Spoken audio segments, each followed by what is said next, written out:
बिस्मिल्लाहिर्रहमानिर्रहीम। अस्सलाम वालेकुम वीवर्स। अल्हम्दुलिल्लाह बहुत प्यारी खुशबू आ रही है। ये मटन चाप फ्राई की रेसिपी है। आप लोगों की ढेर सारी दुआओं के साथ आज मैं फिर आप लोगों के लिए एक नई रेसिपी लेकर आई हूँ। और ये जो आज की जो रेसिपी है मटन फ्राई चाप की रेसिपी है।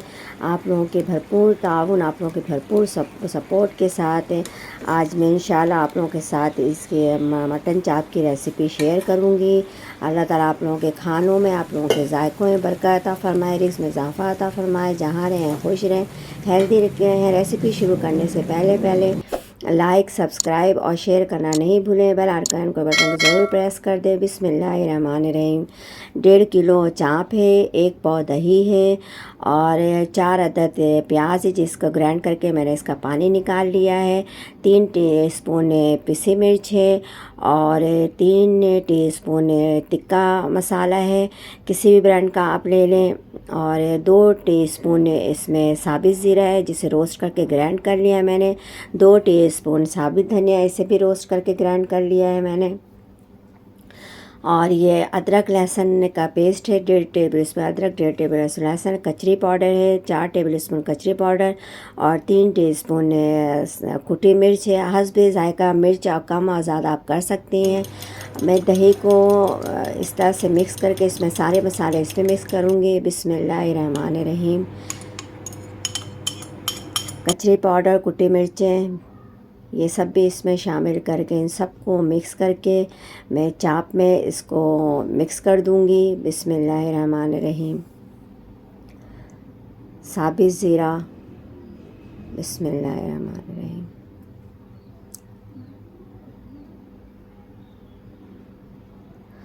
इन सबको इसके बाद फूड कलर डालना या नहीं डालना ये आपकी मर्ज़ी पर है।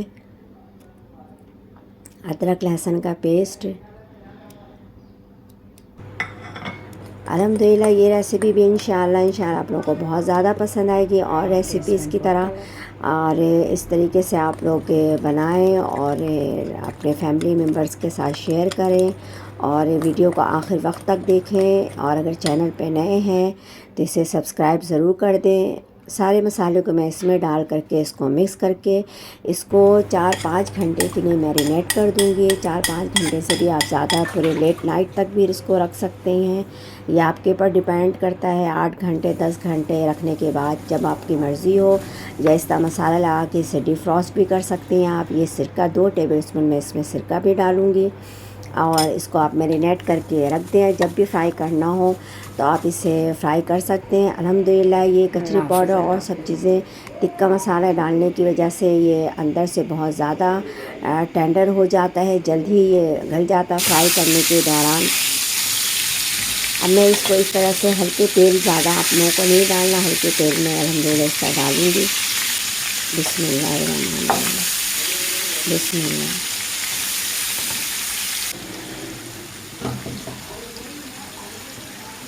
इसको मैं ढक दूँगी ताकि इसमें जो स्टीम बन जाए और सही से और ये अंदर से गल जाए।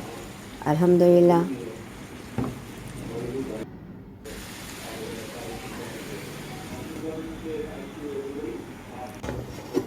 20 मिनट के बाद मैंने इसको खोला तो अल्हम्दुलिल्लाह पानी भी इसमें से जो जूस, मैंने इसका अपना पानी है, मैंने पानी अलग से नहीं डाला। मैं अब इसकी डायरेक्शन को चेंज कर दूंगी, इसको पलट दूंगी। 20 मिनट के बाद आप लोग भी इस तरह से पलट दें और दूसरे साइड से भी इसको 20 मिनट और पकाएं। अल्हम्दुलिल्लाह ये आधे घंटे में ये तैयार हो जाता है। आपका ये फ्राई मसाले वाले चाप की रेसिपी है। ये वीडियो को आखिर वक्त तक देखना है। अगर आप लोगों ने बीच से कुछ चीज़ें स्किप कर दी तो फिर ये चीज़ें समझ में नहीं आएंगी। बहुत आसान रेसिपी है। हमेशा मैं आप लोगों को कम मसाले और देखिए अल्हम्दुलिल्लाह ये टेंडर हो गया है। अब मैं इसको थोड़ा सा और फ्राई करके निकाल लूँगी। इसको आप नान के साथ और रोटी के साथ, पराठे के साथ, किसी भी के साथ भी आप या ज़ाफ़रानी चावल के साथ सर्व कर सकती हैं। बहुत प्यारी खुशबू आ रही है। इस तरीके से आप लोग भी बनाएं, अपना भी ख्याल रखें और मेरी रेसिपीज़ को आगे शेयर करें। और अगर चैनल पे नए हैं तो इसे सब्सक्राइब ज़रूर कर दें। अपने फैमिली मेम्बर्स के साथ इस रेसिपी को ट्राई करें, उनका भी ख्याल रखें, अपना भी ख्याल रखें। दुआ में मुझे भी याद रखें। अल्लाह हाफ़िज़।